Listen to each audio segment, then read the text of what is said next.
പശ്ചിമേഷ്യൻ യുദ്ധ പശ്ചാത്തലത്തിൽ ഹോർമുസ് കടലിടുക്ക് ഇറാൻ അടച്ചത് മിക്ക രാജ്യങ്ങളെയും പ്രതികൂലമായി തന്നെ ബാധിച്ചിരിക്കുകയാണ്. മിക്ക രാജ്യങ്ങളിലും എണ്ണ പ്രതിസന്ധി നേരിടുകയും സാമ്പത്തികമായി പോലും ഇത് അവരുടെ രാജ്യത്തെ ബാധിക്കുകയുമാണ് ചെയ്തിരിക്കുന്നത്. ഇതിനെ മറികടക്കണമെങ്കിൽ എത്രയും വേഗം തന്നെ ഹോർമുസ് കടലിടുക്ക് തുറന്ന് നൽകിയാൽ മാത്രമേ സാധിക്കൂ. എന്നാൽ ഇറാൻ ആകട്ടെ അവരുമായി ശത്രുത പുലർത്തുന്ന രാജ്യങ്ങളെ അവിടെ ഹോർമുസ് കടക്കാൻ അനുവദിക്കില്ല എന്ന നിലപാടാണ് സ്വീകരിക്കുന്നത്.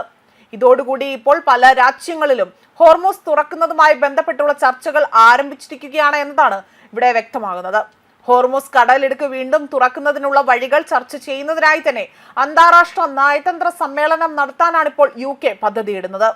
ഈ ആഴ്ച തന്നെ അന്താരാഷ്ട്ര നയതന്ത്ര സമ്മേളനത്തിന് ആതിഥേയത്വം വഹിക്കുമെന്നാണ് ബ്രിട്ടീഷ് പ്രധാനമന്ത്രി കെയർ സ്റ്റാർമർ വ്യക്തമാക്കിയിരിക്കുന്നതും.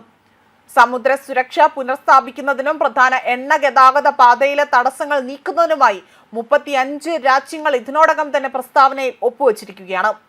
സമുദ്രയാത്രാ സ്വാതന്ത്ര്യം ഉറപ്പാക്കുന്നതിനും കുടുങ്ങിക്കിടക്കുന്ന കപ്പലുകളെയും അതേപോലെ തന്നെ നാവികരെയും കടത്തിവിടുന്നതിനും ആവശ്യമായ എല്ലാ നയതന്ത്ര നടപടികളും യോഗം വിലയിരുത്തിയതായി തന്നെ ഇവിടെ സ്റ്റാമർ വ്യക്തമാക്കുകയാണ് ചെയ്തിരിക്കുന്നത്. അതേസമയം Britain, France, Germany, Italy, Japan, Netherlands തുടങ്ങിയ പ്രമുഖ രാജ്യങ്ങൾ ഈ പ്രസ്താവനയിൽ ഒപ്പുവെച്ചിട്ടുണ്ട്.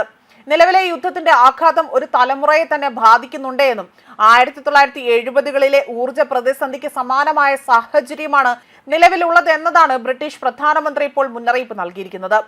നയതന്ത്ര ചർച്ചകൾക്ക് ശേഷം പ്രദേശം സുരക്ഷിതമാക്കുന്നതിനായി തന്നെ ഏകോപനം നടത്തുന്നുവെന്നും അദ്ദേഹം എടുത്തു പറയുകയാണ്.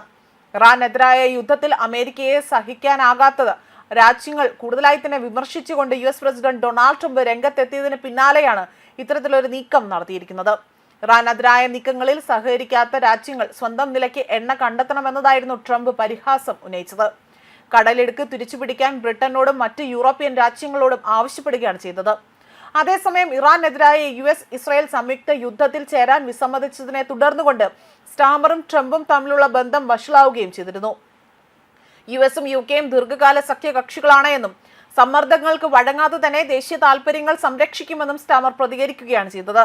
ലോകത്തെ എണ്ണവാതക വിതരണത്തിന്റെ 1/5 കടന്നുപോകുന്ന ഹോർമുസ് കടലിടുക്കിലെ നിലവിലെ പ്രതിസന്ധി ആഗോളതലത്തിൽ പണപ്പെരുപ്പത്തിനും ഊർജ്ജ പ്രതിസന്ധിക്കും ഇടയാക്കിയ പക്ഷത്ത് നിന്നുകൊണ്ടാണ് ഇപ്പോൾ ഇത്തരം ഒരു രീതിയിൽ ഈ തീരുമാനം അല്ലെങ്കിൽ ഒരു പദ്ധതി തയ്യാറാക്കിക്കൊണ്ട് രംഗത്ത് വന്നിരിക്കുന്നത് എന്നതാണ് വിലയിരുത്തൽ പുറത്തു വന്നിരിക്കുന്നത്.